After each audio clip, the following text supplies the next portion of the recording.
જય શ્રી કૃષ્ણ. રાધે રાધે. જીવનમાં સફળ થવાનું દરેક જણ વિચારે, જે પણ વ્યક્તિ પોતાના પર વિશ્વાસ અને હિંમત નથી રાખતો તે ખાલી આગળ વધવાનું વિચારતો જ રહે છે, તે કોઈ દિવસ આગળ વધતો જ નથી. શ્રીકૃષ્ણ કહે છે, જે કામ કરવાની હિંમત તમે રાખો છો એ કામ કરવાથી અને આગળ વધવાથી તમને કોઈ રોકી શકતું નથી. તમારું કામ એ તમારી કમજોરી છે અને એ જ તમને આગળ વધવાની હિંમત આપે છે. દરેક વ્યક્તિના જીવનમાં મુશ્કેલીઓ આવે છે, જેનામાં હિંમત હોય છે મુશ્કેલીઓથી લડવાની તે જ આગળ વધી શકે છે, તેમનું જ જીવન સુખી હોય છે. કોઈક વાર આપણને હારીને પણ ઘણું બધું શીખવા મળે છે. જો તમે હારીને પણ કંઈક ને કંઈક શીખી રહ્યા છો તો તેને હારવું નથી કહેવાતું. જેની પાસે આશા અને વિશ્વાસ છે તેની પાસે આગળ વધવાની હિંમત પણ હોય છે. હારીને બેસી રહેશો તો પસ્તાશો, પણ હારીને પાછા લડવાની અને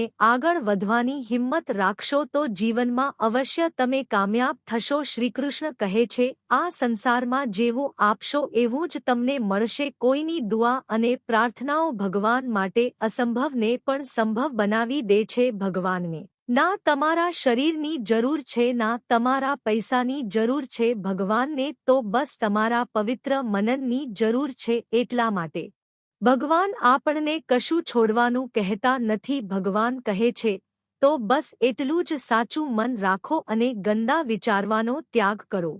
આવવાવાળા દિવસો આજના કરતા ઘણા સારા હશે. આ જ વિચાર આપણને નિરાશ નથી થવા દેતું. જૂઠું કેટલું અજીબ છે. પોતે બોલીએ તો સારું લાગે અને સામેવાળા બોલે તો ગુસ્સો આવે. સુખ ગમે તેટલા જોડે વહેંચીને રહેજો, પણ દુઃખ હંમેશા જેના પર વિશ્વાસ હોય એ વ્યક્તિને જ કહેજો. જીવનમાં સમય ગમે તેવો હોય, હંમેશા આપણા પરિવાર સાથે જ રહેવું. એના માટે ભગવાનને આપણે વારંવાર હાથ જોડીને કહેવું કે મારી જોડે જેટલું છે એનાથી હું ખુશ છું. પ્રાર્થના અને ધ્યાન બહુ જ જરૂરી છે, કારણ કે પ્રાર્થનામાં ભગવાન આપણી વાત સાંભળે છે અને ધ્યાનમાં આપણે ભગવાનની વાત સાંભળીએ છીએ. શ્રીમદ ભગવદ્ ગીતામાં લખ્યું છે, તમારા દુઃખના લીધે સંસારને દોષ ના આપો, તમારા મનને તમે સમજો. તમારા મનનું પરિવર્તન જ તમારા દુઃખનો અંત છે. તમારા વિચારો અને તમારી નિયત સારી રાખો તો જુઓ, તમારું દરેક દુઃખ ભગવાન સ્વયં દૂર કરશે.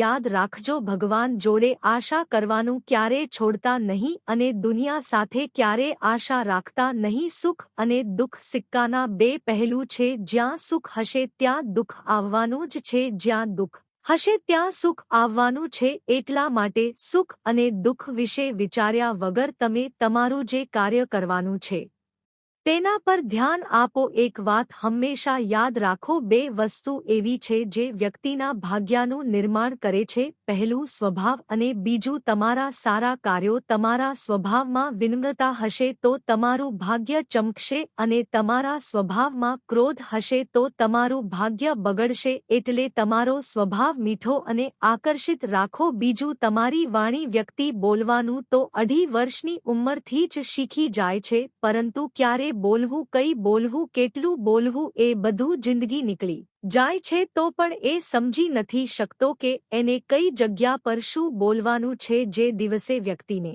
સમજમાં આવી ગયું કે કઈ જગ્યા પર કેવું બોલવું, કેટલું બોલવું, તો સમજી લો એને સફળ થતા કોઈ રોકી શકતું નથી. પિતાથી વધારે મોટું કોઈ સલાહકાર નથી, મનની ઈચ્છાઓથી મોટી દુનિયા નથી, ભાઈથી મોટું કોઈ ભાગીદાર નથી, બહેનથી મોટું કોઈ શુભચિંતક નથી. આ મતલબી દુનિયામાં કોઈ મતલબ ના રાખો, અને મતલબ રાખવો હોય તો તમારા મતલબથી મતલબ રાખો. ભાગ્ય પણ એમનું સાથ આપે છે જેમને કશું કરવા ઈચ્છા હોય. હારવા વાળા હોય છે જેમના શબ્દો એમના કર્મથી મોટું હોય છે, અને જીતવા વાળા એ હોય છે જેના કર્મ એમના શબ્દો કરતા વધારે મોટા હોય છે. જીવનમાં પડવાની બીક ના રાખશો, કારણ કે ઉડે છે એ જ લોકો જેમનામાં પડવાની હિંમત હોય છે. આમ જ જમીન પર બેસીને આકાશ નથી જોવાતું. ઊભા થઈને થોડું આગળ વધવાની હિંમત રાખો. પછી જુઓ દુનિયા આપણને આગળ વધતા કેવી જોવે છે. ના વિચારો કે તમારા સપના પૂરા નથી થતા. હિંમત રાખો તો સપના પણ પૂરા થતા જોશો. જે વ્યક્તિના કર્મ સારા હશે તો એના જીવનમાં અંધારું ક્યારેય નહીં થાય. શ્રીકૃષ્ણ કહે છે, સારા કર્મ કરતા જાવ અને ભૂલી જાવ. સમય આવશે ત્યારે તમારા કર્મનું ફળ